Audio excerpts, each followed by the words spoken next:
కిషోర్ గారు ఒక్క నిమిషం దేవి ప్రసాద్ గారు ఉన్నారు, వారితో కూడా మాట్లాడదాం. మొత్తానికి దేవి ప్రసాద్ గారు good morning sir. Good morning sir. First మీతోనే స్టార్ట్ చేద్దాం అనుకో, మీ దగ్గర కొంత టెక్నికల్ ప్రాబ్లం ఉంది.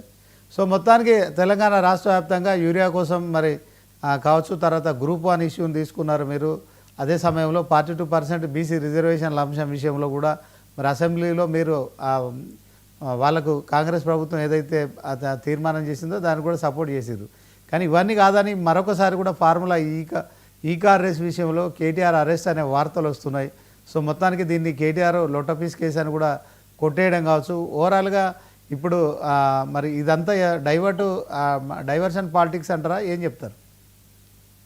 గుడ్ మార్నింగ్ శ్రీనివాస్ గారు, పెద్దలకు అందరికి నమస్కారం. రామ్మోహన్ రావు గారికి, రియాజ్ గారికి, కిషోర్ రెడ్డి గారికి, వీక్షకులకు శుభోదయం.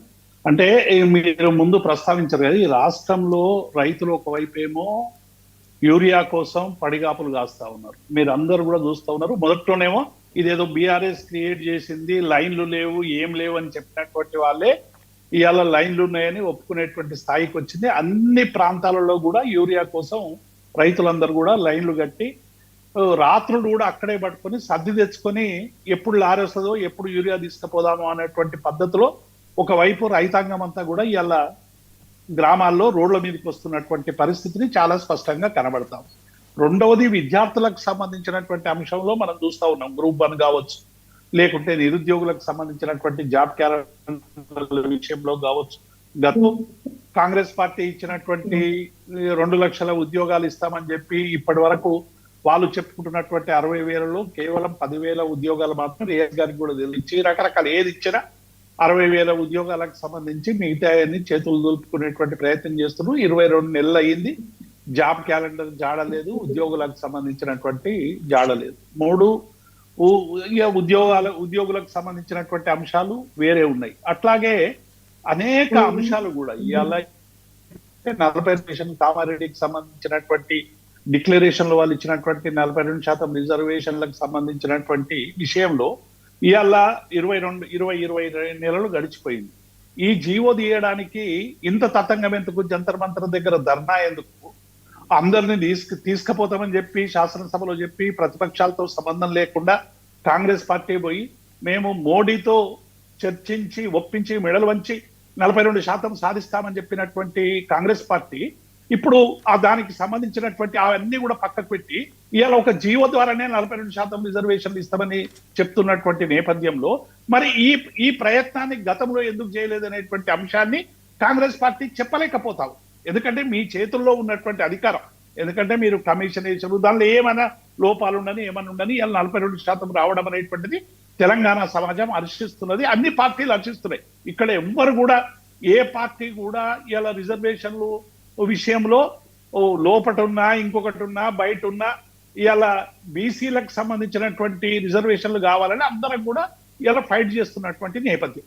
కాబట్టి ఈ సమస్యల్ని పరిష్కరించాల్సినటువంటి ప్రభుత్వం ఈ డైవర్షన్ లో భాగంగా, అంటే ఈ సమస్యలు ఏవి కూడా చర్చనీయాంశాలు కావద్దు, చర్చనీయాంశాలు కావడం వల్ల ప్రజల్లో వచ్చేటువంటి వ్యతిరేకతను ఎదుర్కోవడం కష్టం అనేటువంటి పద్ధతిలో రోజుకొక డ్రామా ఆడేటువంటి పద్ధతిలో భాగమే ఈ రేస్. దానికి సంబంధించినటువంటి అంశాలు మేము చెప్పినాం, వాళ్ళు చెప్పినారు, చివరికి ఏసీబీ ప్రాసిక్యూషన్ ఇవన్నీ జరుగుతాయి. అవి జరగనివ్వండి, చట్ట ప్రకారం ఏం జరుగుతుంది, దానికి న్యాయపరంగా మేము ఎట్లా ఎదుర్కొంటాం, ఇవన్నీ కూడా పెద్ద సమస్యలు కావండి. డెఫినెట్ గా వాటి కోసం మేము ప్రయత్నం చేస్తాం. ప్రభుత్వం వారు చేసేటువంటి ప్రాసిక్యూషన్ ప్రభుత్వము సంబంధించినటువంటి అంశాలు చేస్తుంది. అది ఆ ఇష్యూ ప్రధానమైనటువంటి చర్చే కాదు. డెఫినెట్ గా అందులో ఎవరికి తేలితే పరంగా ఏం జరగదు. కానీ మీరు ఇచ్చినటువంటి హామీల విషయంలో ఇలా ప్రతిపక్షాలుగా మేము అడుగుతున్నటువంటి అనేక అంశాలు ఇలా తెలంగాణ ప్రజలు చాలా కష్టాలు ఎదుర్కొంటున్నారు. యూరియా విషయంలో కావచ్చు, రైతు బంధు విషయంలో అయితే మీరు రైతు భరోసా అన్నారు, 15,000 నుంచి 12,000కి తెచ్చారు. అది ఒకేసారి ఇచ్చారు. మొత్తం 2 సంవత్సరాల్లో 2 మాత్రమే ఇచ్చి 2 ఎగ్గొట్టినటువంటి నేపథ్యాన్ని చూసాం. పెన్షన్లు పెంచుతామన్నారు, పెంచేటువంటి పరిస్థితి లేదు.